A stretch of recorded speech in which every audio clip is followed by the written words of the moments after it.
नमस्कार, मैं हूं कुलदीप कुमार राउत और आप देख रहे हैं फॉरवर्ड न्यूज। दर्शकों, आज हम खास तौर पर चर्चा करेंगे सीजे साहब पर जिस तरीके से जूतों से हमला किया गया है, कहीं और नहीं बल्कि न्याय के मंदिर कहे जाने वाले सुप्रीम कोर्ट में, और न्याय मूर्ति पर जिस तरीके से हमला हुआ है, कई दिन बीत जाने के बाद भी अभी तक सलाखों के पीछे में हमला करने वाले वकील नहीं है। आखिरकार बचा कौन रहा है, इसके पीछे कौन सी ऐसी शक्ति है जो उनको जेल जाने से पीछे खींच रहा है, इन तमाम मामलों पर चर्चा करेंगे। लेकिन वही हम आपको बता दें, इससे पहले भी मैंने कई दर्जनों इंटरव्यू किया है, सबका कहना यही है जो ऐसे शख्स की जगह घर में नहीं, कोर्ट में नहीं, बल्कि ऐसे शख्स की जगह जेल में होना चाहिए।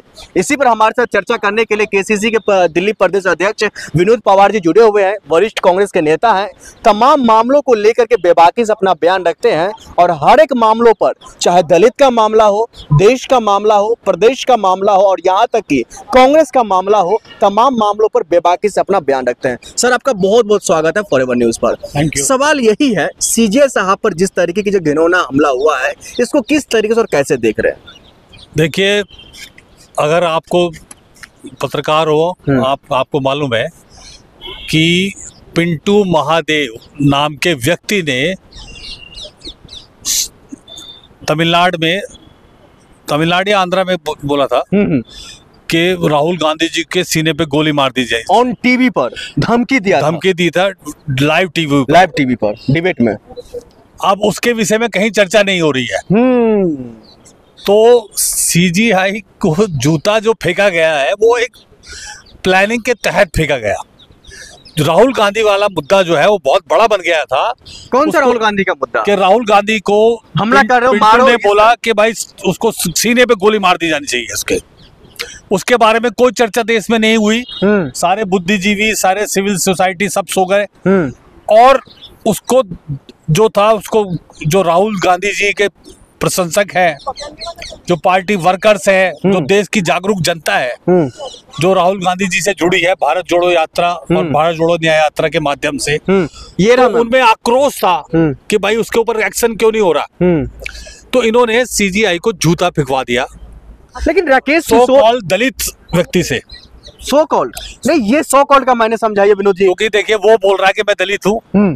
मैं नहीं मानता कि भारत में कोई दलित किसी सीजीआई को जूता फेंक सकता है। लेकिन जिस इंटरव्यू में उन्होंने कहा था दलित, उस इंटरव्यू में उन्होंने ये भी क्लियर किया था मैं सर्टिफिकेट नहीं दिखाऊंगा।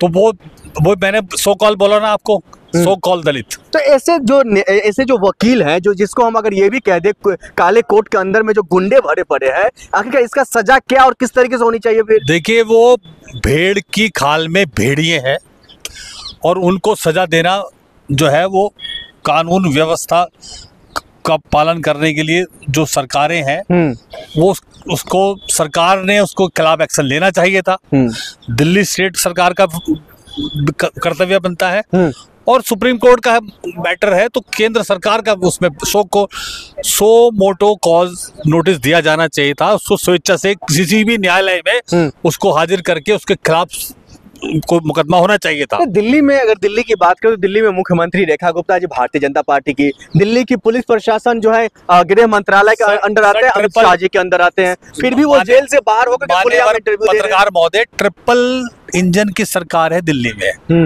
एमसीडी बीजेपी का, मुख्यमंत्री केंद्र और राज्य, और एक और जोड़ देता हूँ एलजी।